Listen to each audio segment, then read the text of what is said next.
Hello, fellow page stewards. Welcome back to the weekly update. It's where I talk about what I've been reading, what I'm going to read, what I won't get to, and everything else in between. Thanks for listening, and I probably should stop calling this the weekly update because I have been horrible about doing it weekly. Life has just been a pain in the ass. I think everyone can relate to that in some way. It's just when the universe decides it's your turn, it is just let you have it. So that has been my life. But there's hope on the horizon. So see how it works out. But anyway, so thanks for tuning in. Thanks for listening. Thanks for sticking with me. And I always start these off with what I've been reading lately. So we're reading the Malazan series in publication order. And the next book was the novella Blood Follows. And I enjoyed this more than I expected. It was funny. It was contained. It didn't have 1,000 characters in it. And it was entertaining. It was short. And I mean, I was surprised how much I liked it. I wasn't sure what to think about it. I've been getting a little burnt out of Malazan, and it was nice to have a short, contained story. So if you haven't read it, it's only 80 something pages. The audiobook is really good for it too. So I listened to most of it on audio, but we did have a discussion on the podcast, and there's some details that are mentioned in the conversation that I didn't even consider until we sat down with everyone. Our friend Carl D. Albert had some interesting insights on this novella. So if you've read it, check that out, because I caught me by surprise. I didn't notice a few things. So check that out. Also, excuse me, I'm reading All That We See or Seem. This is an arc from Ken Liu. I've been reading this one slowly, a little bit at a time. And it is a science fiction thriller. It's about Julia. She's a hacker. And she is roped into a kind of a scandal, I guess you can say. I don't want to give away too much. And she uses her hacking abilities to try and help this situation. I'm trying to be very vague because the book isn't released until the middle of October. I plan to have a review out for that on the blog and on the podcast. But there's a lot of exploration here about social media, about AI, technology, kind of the world that we're living in, the world that it's based in. It's probably not far off from where we are now. It's in the future, but not very far. And you can see all these things happening. The technology that they use, the way that they use AI, surveillance, things like that. It is I wouldn't say it's a dystopian story, but that's kind of the direction it's heading in. And then I wonder, is that where we're heading? But it is there's also some technology that is really neat that is explored. Again, I'm trying not to give too much away, but there's some great concepts in here, but a lot of it, I think, revolves around, it's a kind of a statement on, privacy and social media and the role of technology in our lives, which has always been fascinating to me, as all of you know who listen. And also, we'll talk more about social media later at the end of the episode. As far as reading, so in addition to that, I did plan on reading The Outer Dark by Cormac McCarthy, but like I said, I just fell way behind. So I'm going to save The Outer Dark for November. And in October, I'm reading Negative Space. This is a reread for me, and I believe our friend Carl is reading with me. But it is probably the scariest horror book I've ever read. The most disturbing, for sure. It really stuck with me. I read this book years ago, and I still think about it. There's so many things that I know I missed, and I'm looking forward to reading it again because it is a hell of a book. So if you'd like to know more about that, you can visit our forum. Also, I've been reading, of course, lots and lots of comics. If you are curious about that, check out Panel Chewing. So I want to talk about Vanishing Point number 4. It's a book that was my pick of the week 2 weeks ago, and it's it's an anthology series. So every issue is a different story, and it reminds me a lot of those old science fiction short stories that you probably read. Well, maybe not, depending on your age. At least for me, it reminded me of like the 60s or 70s. I wasn't alive then, but the stories that I read that were written in that time, it reminded me of those types of stories. It's this issue especially. It's about a robot, a manufacturing robot who is built, and they are questioned whether they're alive or not. So they have to contemplate whether they've gained sentience, whether they have consciousness. And that leads to a whole nother question of what is it like? What does it mean to be alive? What comes with being alive? How do you get life? What does that mean? How do you know that you're alive? Is he just a robot, or is he really alive? So it's very, very clever, and it left me with a lot to think about. There's been a few Vanishing Point issues that have really been clever. So if you are, like I said, if you're looking for comics that aren't capes and cowls and all that bullshit, check out Vanishing Point. It's a great one. Also, Assorted Crisis Events by Image Comics, brilliant book. If you're not reading that, be sure and check that out. And so, moving on to the Malazan group read, we are still reading Malazan. We are taking a break because I think we're all a little burnt out. So we will return at the end of October with the first section of House of Chains, I believe. And it's about 100 pages. I'm not sure if we've picked out the exact page range, but we'll be back middle of October. We're recording in the third week of October. So it'll be coming out here around that time. If you were reading with us, to take a little break and enjoy the time off. So I've been trying to keep up, and I've been falling way behind on lots of stuff, but looking forward to reading The Outer Dark in November. And then I'm also thinking about a reread of Blood Meridian in December, because what makes you think more about Christmas than Blood Meridian, right? So that's something I'm looking forward to, and I think it'll be a weekly podcast that is like section by section, and really kind of taking my time with it. I'm going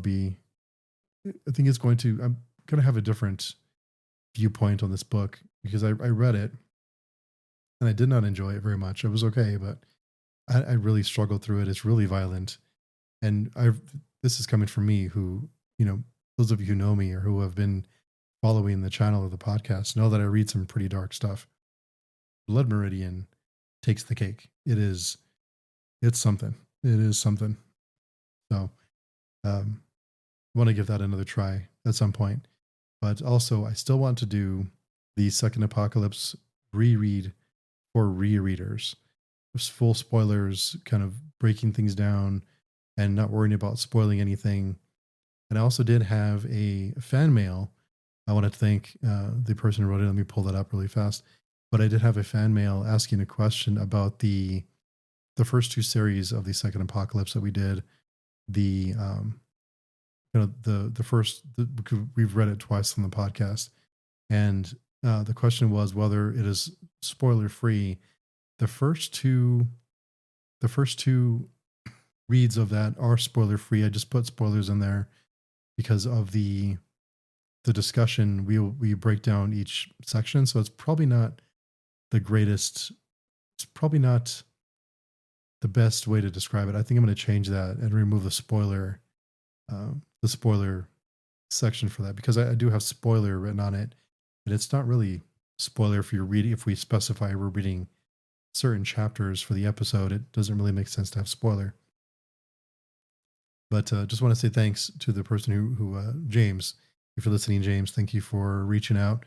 He said, "Hey there, hope this reaches you. I'm starting out reading the R. Scott Baker books and found your podcast coverage. You seem to have two separate series within the feed covering the books.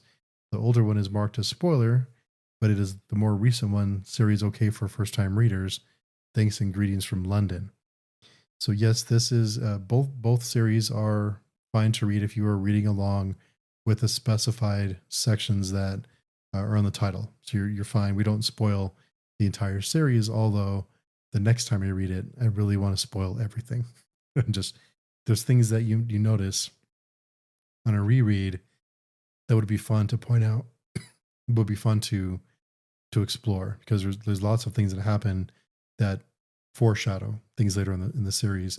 Even in the prologue, there's things in that prologue that come into play at the end of the series. So it's really neat. Also, if you are one of our fellow film chewers, we are continuing the Oscars project. The latest movie that we have released is The Deer Hunter, and oh boy, this I really expected to like to like this movie. I really thought I'd like it. Did not like it very much at all. It is based on the cast and all the things I've heard about it. I wasn't a fan of this movie.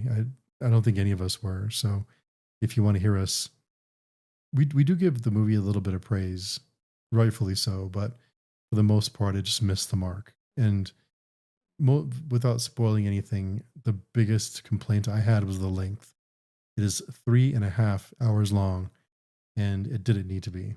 It's kind of long. If a movie is long, like The Godfather, it's fine being that long. It's fine being 3 hours. A movie like The Godfather 2, a movie like Casino or Goodfellas or those extra long movies, I'm fine with it because it is packed. There's very little waste. There's very little fat. But The Deer Hunter, you could have cut out a good hour of this movie and it would have been the same movie. And yeah, that just irritated me a little bit. So anyway, if you're interested, if you are at all interested, check out Film Chewing. That episode should be live as you're listening to this. Also, the last time I had an update, I mentioned Alien Earth, and like a complete moron, I said it wasn't that bad. I'd heard a lot of negative reviews about it. I think I watched the first 3 episodes. Since then, I have watched all the episodes, and oh boy, this show was bad. It was really bad. Again, I won't spoil anything, but I do not like what they did. I don't like the way they treated the alien, kind of the different themes and ideas they were playing with. It really missed the mark. There's some really, really stupid characters in this series that do the dumbest things just to move the plot along. And it really is irritating. And at the end of every episode, now look, I like 90s grunge as much as the next guy, okay? It was my childhood. I'll always have a sweet spot for 90s grunge. You can put on 90s grunge and I'll sit there and be content. I can listen to that shit all day. So I'm not begging on 90s grunge. That's my generation.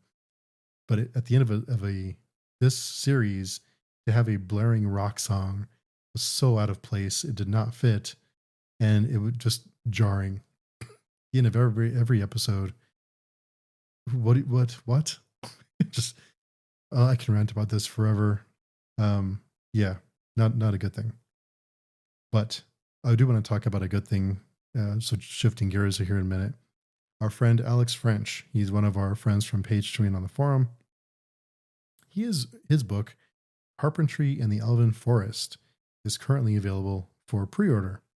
So I'm going to read the synopsis for you, and I hope you give it a shot. The link will be down in the description below, so give it a look and pick it up if it sounds good to you. In a town full of carpenters, how does an apprentice carve his own path? Buckle down, learn from his craft, and hope someone recognizes his talent or look for something more. Jeff could never have guessed what one night's drinking and a little magic tampering would begin a journey of life-changing proportions. Tricked into a quest to create a magical jewelry box for his fiancée he isn't entirely sure he wants to marry, Jeff finds himself mixing with the demigods, a talking badger, a downtrodden half-elf questioning where she belongs in the world. If you are waiting for inspiration to strike, or for your life to change, heed this cautionary tale. So go by and check that out. Give it an order if it sounds interesting to you. Alex is a really good friend, fantastic guy, and I'm excited and happy for him that he finally was able to publish his book. It's been a long time coming. He's put a lot of time and effort into this thing, So it's really makes me happy to see that he's able to finally publish it. I'm really excited for him, and it's really good stuff. And so I promised to talk a little bit of shit about social media because that's what I do. I've been thinking lately. I always think about this kind of stuff, but I've been thinking about social media.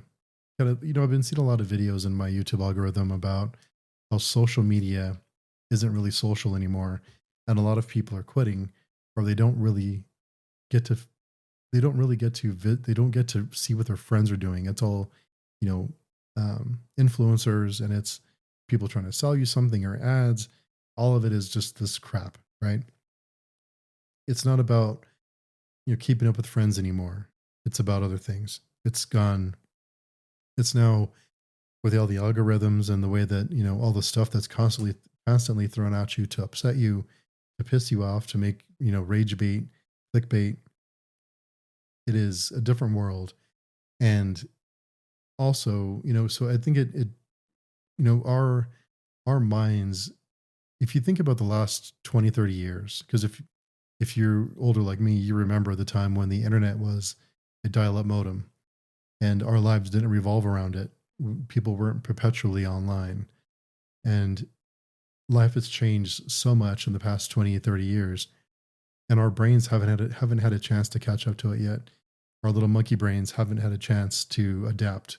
We're not built to handle all this information all the time. And it's important to unplug and to do something else. And I know the whole go touch grass and all that stuff. It's an overused phrase, but it's true. It's good for everyone to go out and to just sit outside in a park or sit outside in a national park or just get some fresh air and take a breath and remember that, just to get away for a while, unplug. The algorithms and the way that these apps are built to addict us to these platforms, and it's working. And it's a little scary how effective they are. And look, I'm not here to judge. I mean, I've been in that place too where I was, using lots of social media. But it is, it's scary out there because the people who now everyone is incentivized to act like an idiot or to get a reaction out of people on the street, off of strangers, to have strangers react to you, to dance or to play pranks or to be an asshole. And it is this whole main character syndrome where they are the only character in their story and the rest of us are just props. It's sad. It's depressing to see that we've gotten to this point where people are incentivized to get clicks and to get attention, even negative attention. They want the attention because they get paid for it. They get paid for the interaction. So then look, again, I'm as guilty as the next guy. I see something and I want to click on it because it looks, oh, what is this moron doing now? But that's what they want. So, remember that next time you want to click on something that has a title that upsets you or kind of tries to get you to click on something or tries to get you to interact with something, it's all part of the game. It's a hamster wheel that we are running on that we are not in control of. And we are the product. We are filling these apps with our personal information, with our ideas, with our creativity even. And we are feeding this beast that is not ours. It doesn't belong to us. None of it does. Any of these apps can disappear tomorrow and all the stuff we ever poured into it can be gone. So it's important to remember that. And again, I'm not here to wag a finger at anyone. I'm just, I've been in the same boat too. But I'm saying this for myself as much as everyone else is it's okay to unplug. It's okay to get away from it because it can really get to you and it's really not good for us. Another thing is, privacy. How much privacy do we give up using these apps, interacting, posting pictures of our personal life, of our families, of people close to us, of our friends, the places we go, the places we live.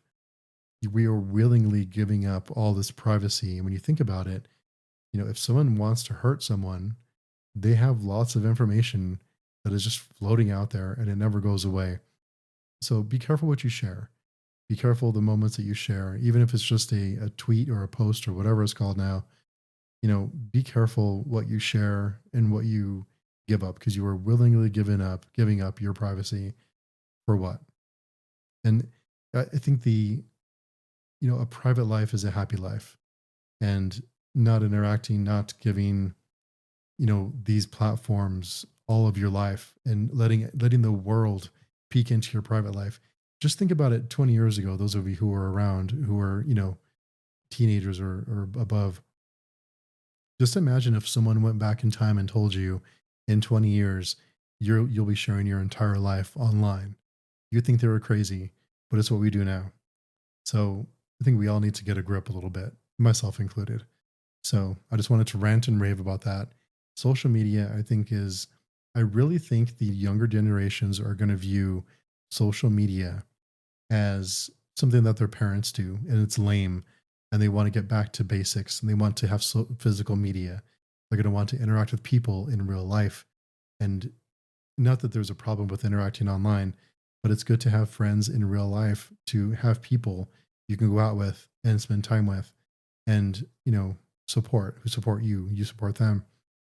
All that stuff's important. So I really think the counterculture will be going backwards and unplugging, going back to physical media, going back to being in person again. I really think that's going to be the next generation. I'm rooting for you, whatever the next generation is called, to meet that change for us, because we may be too far gone to make it ourselves. I'm off my soapbox. This fucking kid, these fucking kids. I'm off my soapbox. I gotta hit this the fucking kid, these fucking I gotta kids. hit the Varsha soundbite for that. Yes, I am rooting for you young generation. Help us out. We're depending on you. And yeah, so anyway, that's my soapbox. Thanks for listening to me, and thanks for keeping up. Sorry I've been inconsistent. Like I said, it's just been hectic. But I do have the long promised Crossed blog post and episode. I wanted to get the post edited and polished, and it took me a while because I'm a terrible writer. So I am almost done with that. Should be coming up the next week. And also the episode with Jose that I have about Crossed. I'm pro Crossed. He is anti. He didn't enjoy it as much, and it was fun to have that conversation. So keep your eyes peeled for that. And we will talk to everyone very soon. Thank you for listening. And we will, again, thanks for hanging in there with me. And I hope you find your pick of the week. Thanks, everyone. We'll talk to you soon.